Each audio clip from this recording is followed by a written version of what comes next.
Paint Care is all about keeping it simple for Oregonians. They make recycling leftover paint easy with convenient locations like your local paint store. And Paint Care has 3 simple rules for painting smarter and reducing waste. 1, you buy the right amount of paint for the job. 2, you use up what's left. And 3, recycle the rest. And you can do that by visiting paintcare.org/3 simple rules to learn more or find a paint drop-off site near you.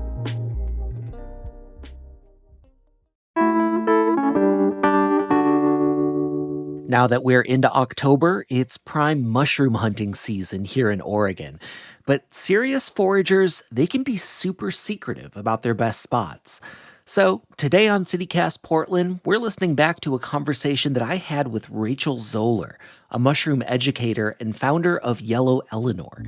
Let's see if I can get her to spill a few of her secrets. Then stick around. After the discussion, I'm going to be talking with a senior program manager at Energy Trust of Oregon about how Oregonians can power their homes with solar. It's Monday, October 7th.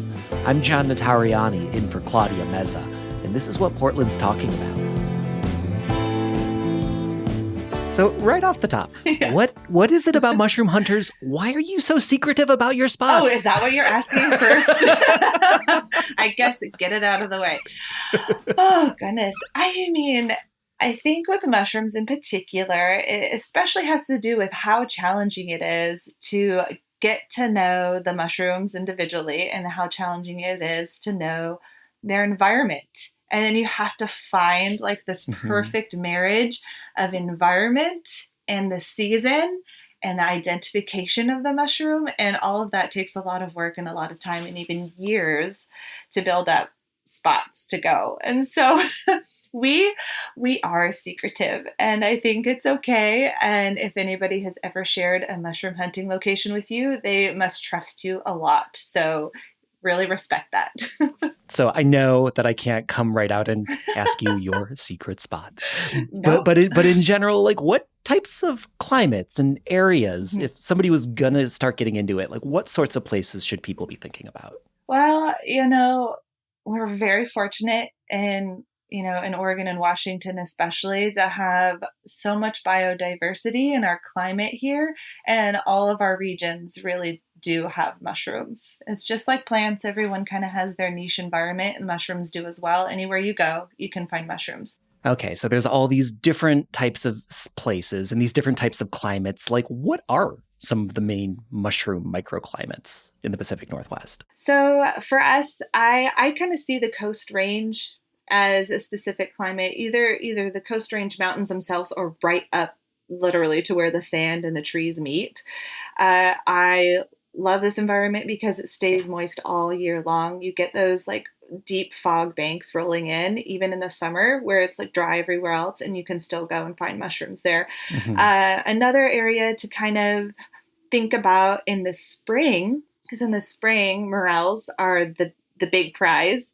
Yes. If you go specifically to the east side of the Cascades, so it's kind of like where the dry meets the wet, as you follow those Cascade Mountains, any place a little bit just to the east of that is fantastic morel territory for the springtime. And then I guess the only other place I would recommend is, think about like the major rivers that you have in the area, thinking about like the Clackamas and the Willamette and then its tributaries as well. Anywhere that you can go that kind of has a valley where there's a lot of water. Mushrooms love water. And that's just a good general place to start if you're thinking of like the bigger, like more woodsy environments. So that gives us somewhere to start. We know that we're not going to necessarily be like scrambling along the edge of the highway looking for mushrooms. We sort of got some regions. But like once you're out there, okay, and I'm out in the woods and I've got my little mushroom hunting cap on. Is there a mushroom hunting cap? I feel like I would have a special hat if I was out there. There is a hat made from mushrooms. There's like wait, what? Yeah, so there are so one, you can use mushrooms as natural dyes. I do not own one of these yet. Somebody please make me one. Is they dye yarn and then they knit hats with these beautiful colors made from mushrooms. And then there's also the amadou mushroom, which is a really hard woody mushroom, and it gets pounded down almost into like a felty, leathery kind of material, and people make hats out of them. Oh my gosh. Okay. So step one, before you go mushroom hunting, you need to get your Amadou mushroom hat. Yes. Don't even try until you have the hat. Once you're out there, what sorts of places in the woods are we looking at? Like, are there certain types of plants? Are there certain types of like geographic features that mushrooms tend to like? When it comes to looking for certain plants, looking for certain trees, it is going to be mushroom specific. Well, like, okay, what are a couple of like Pacific Northwest greatest hits of mushrooms? Yes, greatest hits. Love it. All right. So Oregon State mushroom. We got to start with that, right? The Pacific Golden Chanterelle. Oh, okay. Yeah, you got state mushroom. It's pretty cool. Yeah. And this is a great one to start with. It's fairly easy to identify for beginners, but it is very prolific when it comes to edible mushrooms. So that's great. Douglas fir. That's the main thing you need to look for. And most of our forests have that. So Douglas fir, anything old growth is just like premium, but we don't have as much of that left. So, second growth is also great. I don't tend to find it in areas where, it's been logged in the last 10 or 20 years. That just doesn't seem to be good. But anywhere you're going to find those more mature Douglas fir trees, you're probably going to be able to find chanterelle mushrooms. And those are like the little like yellowish yellow buddies, right? Yes, they are yellow. They're yellowy gold. We actually have multiple species of chanterelles, which is fantastic. So there is a white one, but most of them are this golden, beautiful trumpet looking. Yeah, they kind of flute up like a trumpet coming out of the earth. And they kind of have this really sweet, like fruity aroma to them that it doesn't smell mushroomy, if that makes sense. It actually has a distinct kind of a floral scent to it. What about like those of us that are cool enough to be like, I already know what a chanterelle is? Of course. I mean, that is what everybody starts with. Something else I really love, and I think more people need to pay attention to, is a hedgehog mushroom. So a hedgehog is kind of like a peachy, creamy color, and it has little spines on the underside, like little delicate spines hanging down from the cap. So it's pretty distinctive just by that alone. They will associate kind of more in a mix of like Douglas fir kind of come into play everywhere, but if you're going to also find a mix of that and spruce. So if you're on the coastline, it's going to be more of those coastal Sitka spruce, and then in the mountains, spruce mixed with the Douglas fir zones. But one thing in particular that I find true about hedgehog mushrooms is that areas that tend to be water saturated longer, like throughout the spring and into the summer, and then kind of dry up at the end of the summer, and then the hedgehogs will start fruiting. So I don't know if you're familiar, like the more familiar you become with animals as well can help you with your mushroom foraging, because I really do see a correlation between where elk like to hang out in the summer and hedgehog mushrooms. Really? The same with finding summer chanterelles. It's hard to find them in the summer, but if you think about what you may know about an elk, they're really large creatures and they love the deep, dark, damp areas of the forest. And those tend to be where hedgehog mushrooms and summer chanterelles hang out as well. I don't know how I would begin trying to find an elk either. Hey, but some people might know exactly what I mean. But if I stumble across one, I'd be like, all right, cool. I'm on the right track. They like to eat mushrooms too, so they're competition in a way. How about one more type? Give me one more mushroom. All right. So chicken of the woods is it's a mushroom that you can find along the coast. You can find it in the Coast Range. You can find it in the valley. You can find it in the Cascades. So what you're going to be looking for in particular, though, is dead and dying trees, because it grows off of dead and dying wood. So really with that, what you're looking for is, I will sometimes look through the woods, like kind of looking through the trees. And if I see one where like the top part of the tree has fallen off and it's starting to die, or a recently fallen log, and I'll go check those, circle around them, look up and down them. And they might have chicken of the woods growing, which is just this brilliant orange mushroom. It's like this almost hunter orange color on top and sulfur yellow on the Yeah. bottom, and it grows large and shelf-like on these fallen trees. And Yeah, they're almost like discs, right? they are, yeah, exactly. It's kind of like, yeah, discs or shelves growing up a tree. A nice thing about that is that they can grow in the same spot year after year. So another reason why mushroom foragers may not want to tell you spots is there are mushrooms that will grow in the same spot year after year. Can you tell us one spot and we promise we'll bleep it out? We like won't let anybody hear it. But nobody will hear it, but I just want people to like feel that tension. Oh, totally. Okay, so I thought of a spot that's far enough away from me that I don't really go there anymore. So if you go to,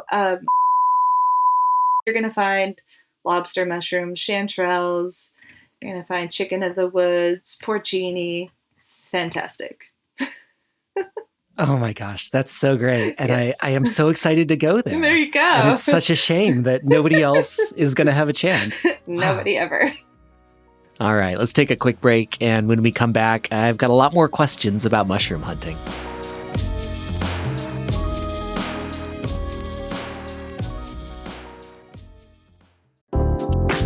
This episode of CityCast Portland is brought to you by BetterHelp.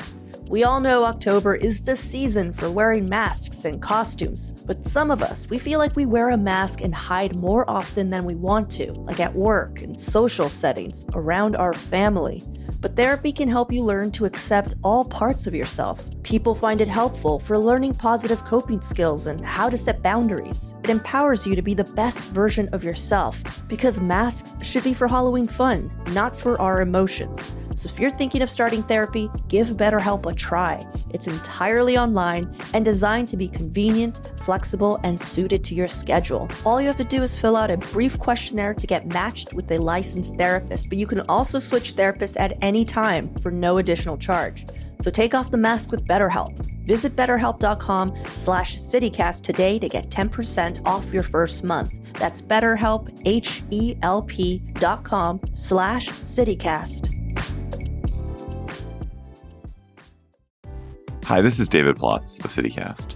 Have you thought about a gift for yourself this year? One that has the power to help you grow and learn and become a better version of yourself? Give yourself the gift of language by getting Babbel.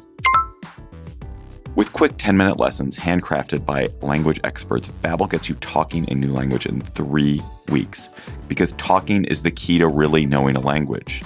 And that's how Babbel approaches it. It's designed for real conversation. So I have a trip to France planned with my girlfriend. Was it inspired by the Olympics? Yes, it was.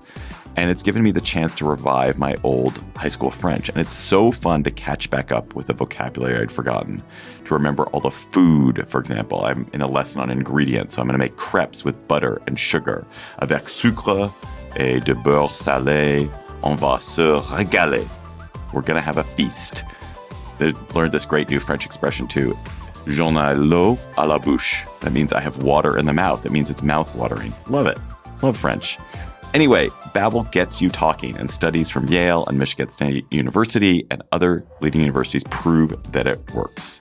So here is a special holiday deal for CityCast listeners. Right now, get up to 60% off your Babbel subscription, but only for CityCast listeners at babbel.com/CityCast. Get up to 60% off at babbel.com/CityCast, spelled BABBEL.com/CityCast. Rules and restrictions may apply. So, okay, mushroom hunting is a delight. I've done it a couple of times with people who know what they're doing. Good. And I don't know what I'm doing. And I think that the scary thing is always like killing myself or my It's a healthy friends. fear. Like, what are the like things to watch out for to make sure that you don't accidentally poison yourself when you're collecting mushrooms? And do you have any misidentification horror stories is what I really want to know. Thank goodness I don't.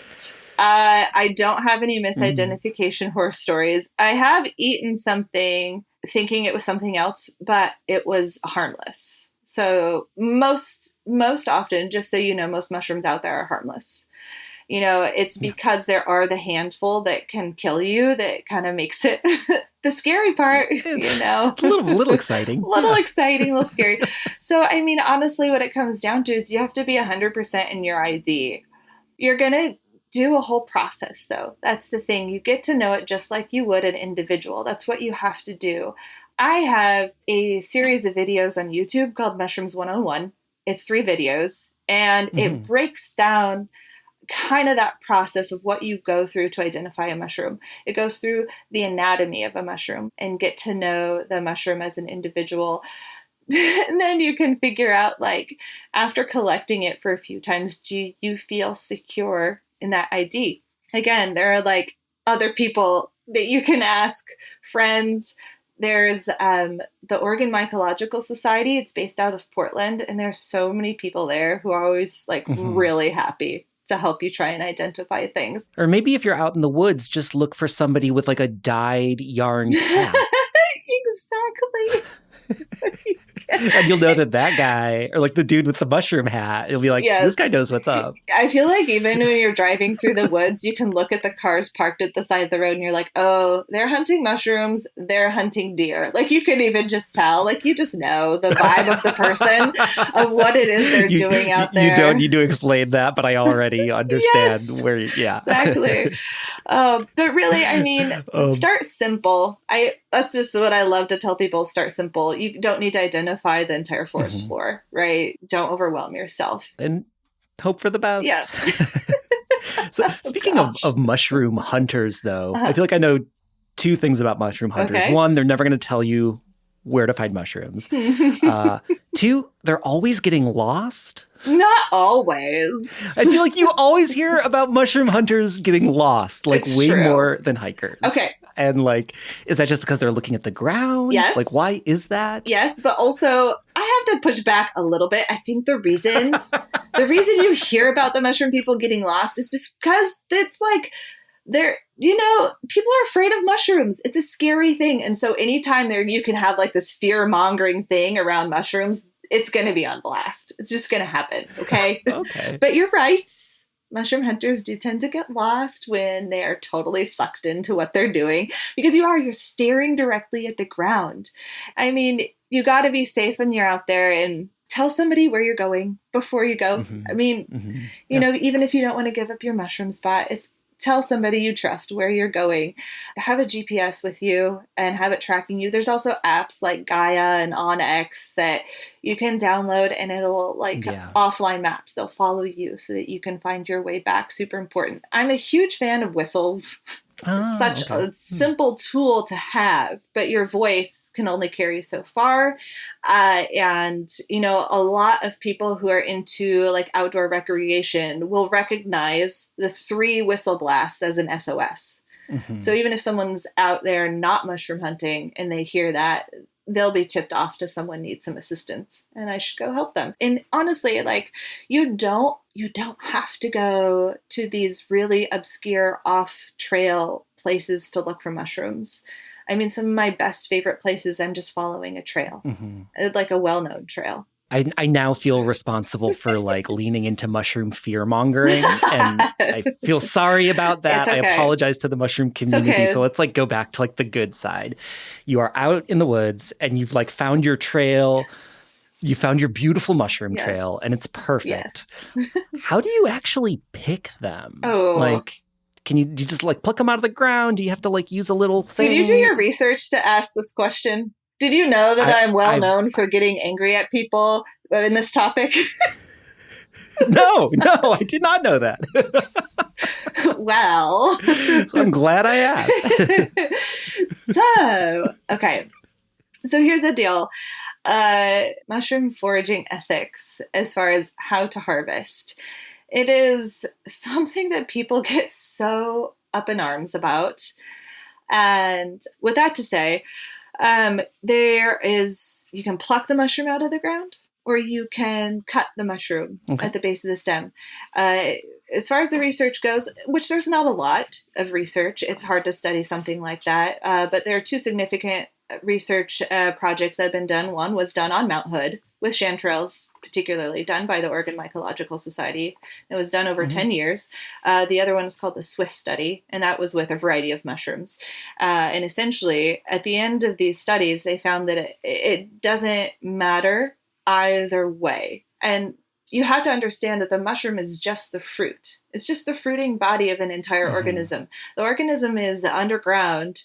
Mycelium is the fungus. But when you understand that and you understand, I'm just removing the fruit, you're not making as big of an impact as you would be if you're going out and harvesting like the bulb of, like a wild onion or something like that, because you're not taking the entire organism. And then there's also this perspective of, folks, the reason they get really catty about it is because they have had either longstanding traditions in their family or their community of doing it certain ways. And I realize that folks are just trying to do the best they can.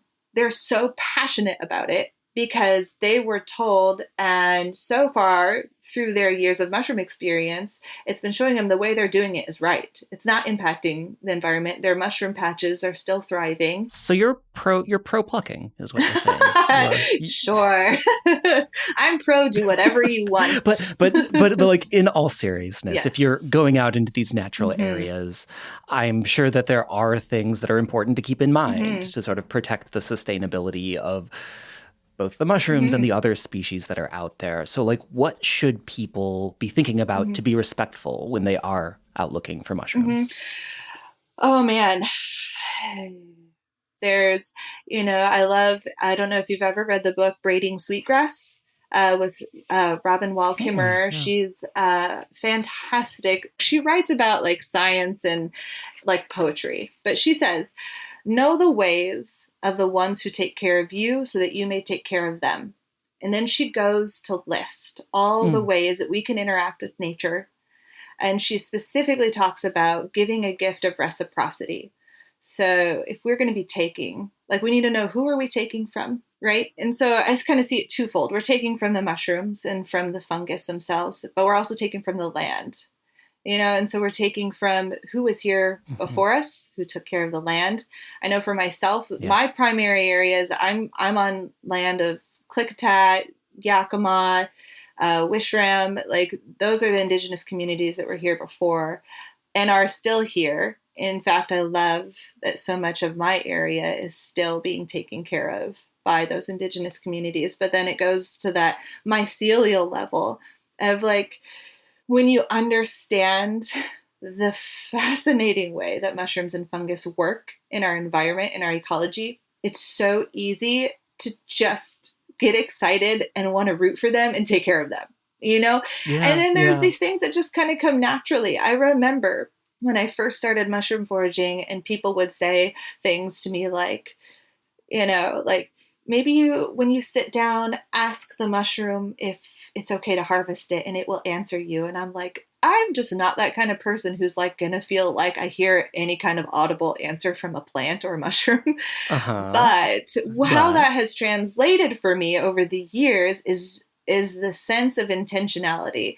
Is when I go out, I'm taking stock, like, how much do I need? Am I picking some that I can share with other people? And as I'm picking, what am I doing in this environment that might be impacting, if I'm walking off trail, and sometimes I have people come with me, when should we not go off the trail, and picking up trash, all those kinds of things. But I think everybody for themselves has to think of a way, how can I participate in reciprocity? And the thing I like about that rule is that it is like, on one level, it's very simple. It's clear cut. It's not like remembering 7 different points, and it sort of pulls you into just like being present in what you're doing as well. And you can sort of be your own bullshit detector when you're out there. I think honestly, if more people were just think of it that way, it would be wonderful. Yeah. Awesome. Well, thank you so much, Rachel. We will link to some of your resources and your stuff that you do with Yellow Eleanor in the show notes, where people can learn more about getting out there and wish us luck. Good luck. I hope I don't see you.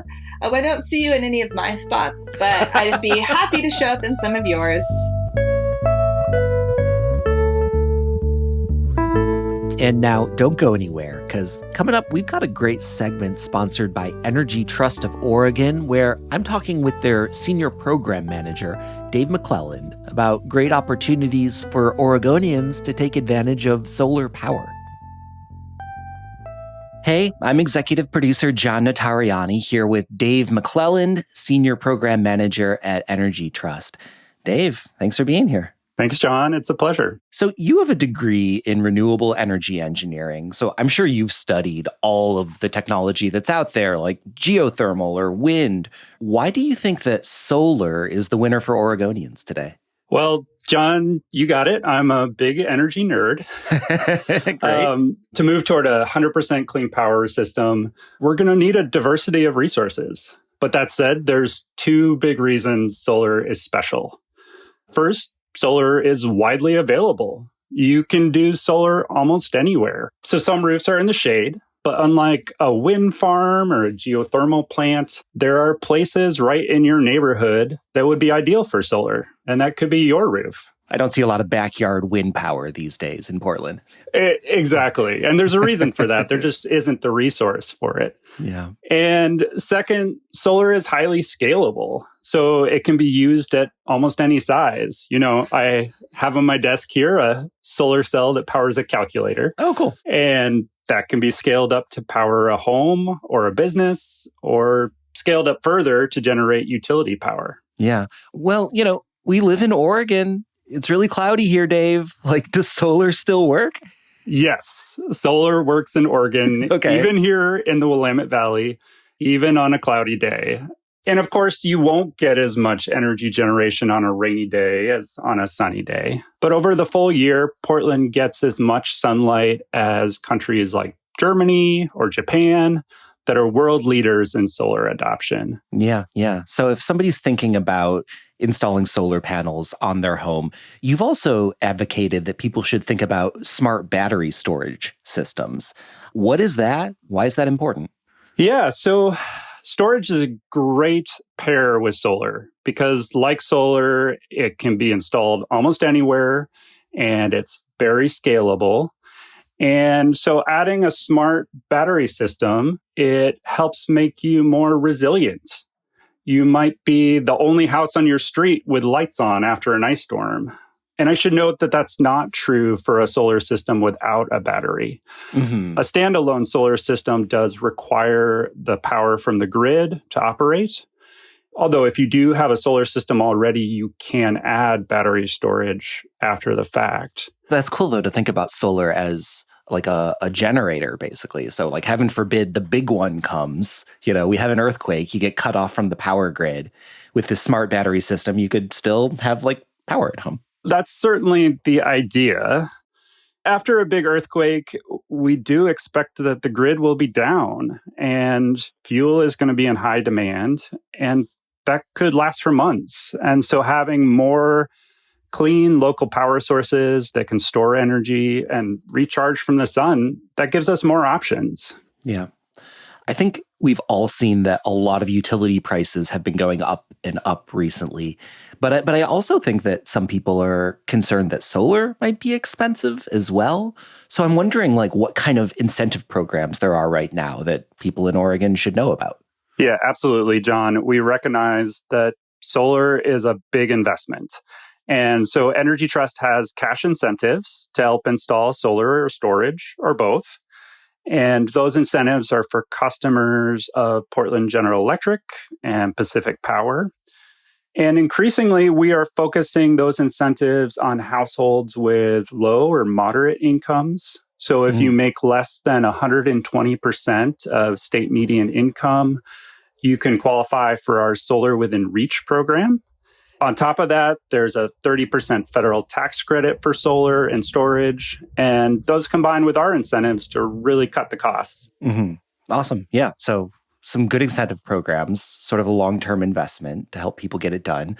If somebody's like, cool, let's do it, what's the process here? Like, how do you get started? What are the steps to actually getting this installed at home? Yeah, so it may be tempting to go with the first solar company that knocks on your door, but we do strongly encourage you to get multiple quotes.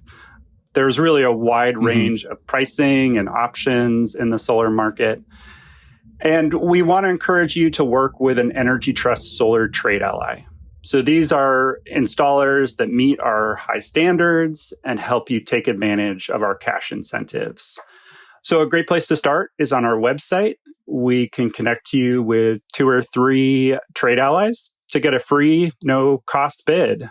Just fill out a request at energytrust.org/citycast. Awesome. And how long does it take? Let's say I'm ready to go today. Like, how soon could I have my battery system up and running with solar panels on my roof? Well, battery systems can take a little bit longer to install, but a residential solar system can be installed in about 3 to 6 months, or maybe less. Although, because we do have a lot of older homes in Portland, it can be more challenging to get a permit. So you want to make sure to talk through the full process with an installer. Well, Dave, thanks so much for joining me and telling me about these programs. Thank you, John. I really appreciate your time. And if you want to find out more about how Energy Trust can help you go solar, take a visit to energytrust.org/citycast. And we're also going to have that link for you in this episode's show notes.